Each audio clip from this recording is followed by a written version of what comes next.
बिस्मिल्लाहिर्रहमानिर्रहीम। अस्सलाम वालेकुम।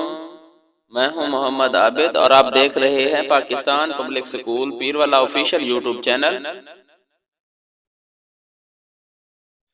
दोस्तों, मैं आज फिर हाजिर हुआ हूं एक नए लेक्चर के साथ, एक नई उम्मीद के साथ कि आप लोगों को ये लेक्चर अच्छा लगेगा और आप लोग इस लेक्चर को फॉलो करके इंग्लिश मीडियम एजुकेशन सिस्टम की तरफ मुतवज्जे होंगे और अपने बच्चों को इंग्लिश मीडियम एजुकेशन सिस्टम की तालीम देने पर आमादा होंगे, क्योंकि आजकल का दौर जो चल रहा है इंग्लिश मीडियम एजुकेशन सिस्टम के बगैर गुजारा नहीं है। बंदा पढ़ता रहे 16 पास कर भी जाए फिर भी कोई फायदा नहीं होता। अगर आपकी तालीम इंग्लिश मीडियम एजुकेशन सिस्टम है तो फिर आप जिस भी फील्ड में चले जाएं आपको इज्जत मिल जाएगी। तो बिना वक्त ज़ाय किए आज के सबक की जानिब चलते हैं। और दोस्तों, एक बात आपको बताता चलूं कि वीडियो को पूरा देखा करें। सारी बात वीडियो के एंड में होती है, दरमियान में होती है। आप शुरू के 1-2 मिनट देखकर भाग जाते हैं और वीडियो को का लुब्बे लबाब आपको समझ नहीं आता। वीडियो का जो मरकजी ख्याल है वो आपको समझ नहीं आता, जो लेक्चर होता है वो आपको समझ नहीं आता और आप ऐसे ही 1-2 मिनट देखकर भाग जाते हैं। वीडियो को मुकम्मल देखा करें। सो बिना वक्त ज़ाय के आज के सबक की जानिब चलते हैं।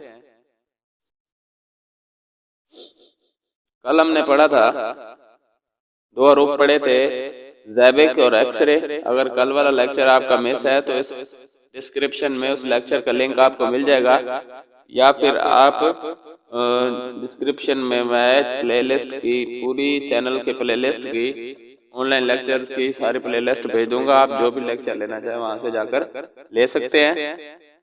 तो जनाब, कल हमने 2 हरूफ सीखे थे, आज आगे चलते हैं अगले 2 हरूफ की जानिब। लीजिए जनाब, ये है आज का सबक।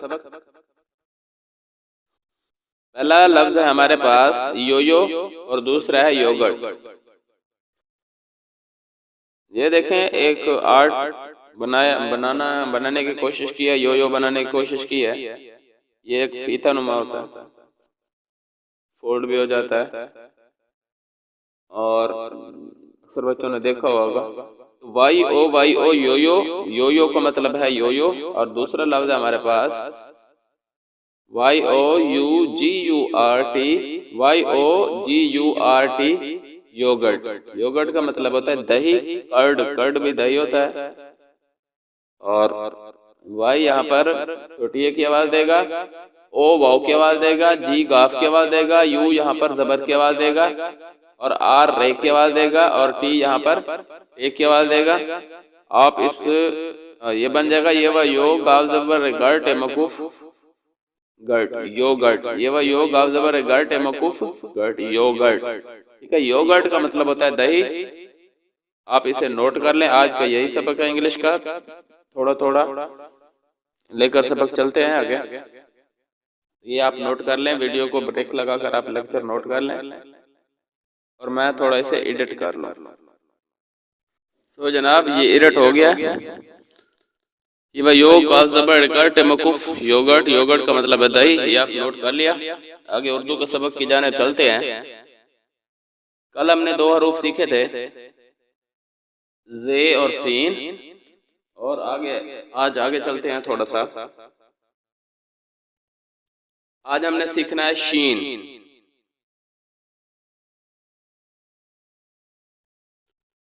ये शीन है बेसिकली आपके सामने।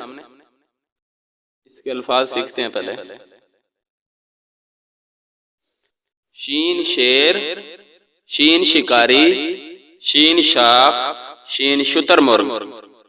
शीन शेर, शीन शिकारी, शीन शाख, शीन शुतुरमुर्ग। ये नर्सरी वाले ये लाइन नोट कर लें। उसके बाद आगे चलते हैं। ये नर्सरी वाले ये लाइन नोट कर लें। उसके बाद ये ऊपर वाली लाइन है, ये सिर्फ आपको याद होनी चाहिए ज़बानी। और 1 और उससे ऊपर वाले ये लाइन भी नोट कर सकते हैं। तो लाइन है हमारे पास, शिकारी मचान पे बैठा शेर का निशाना लगा रहा है। शिकारी मचान पे बैठा शेर का निशाना लगा रहा है। ठीक है, तो ये लाइन रेप वाले, वन वाले और ऊपर वाले ये लाइन नोट कर ले।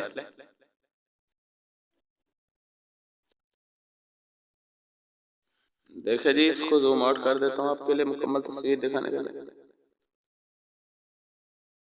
आपके सामने शिकारी शिकार पे जो है घात लगाए बैठा है।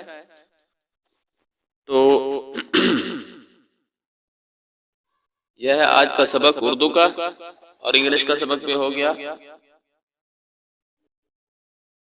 उम्मीद है आपको पहले वाले लेक्चर्स की तरह ये लेक्चर भी अच्छा लगा होगा।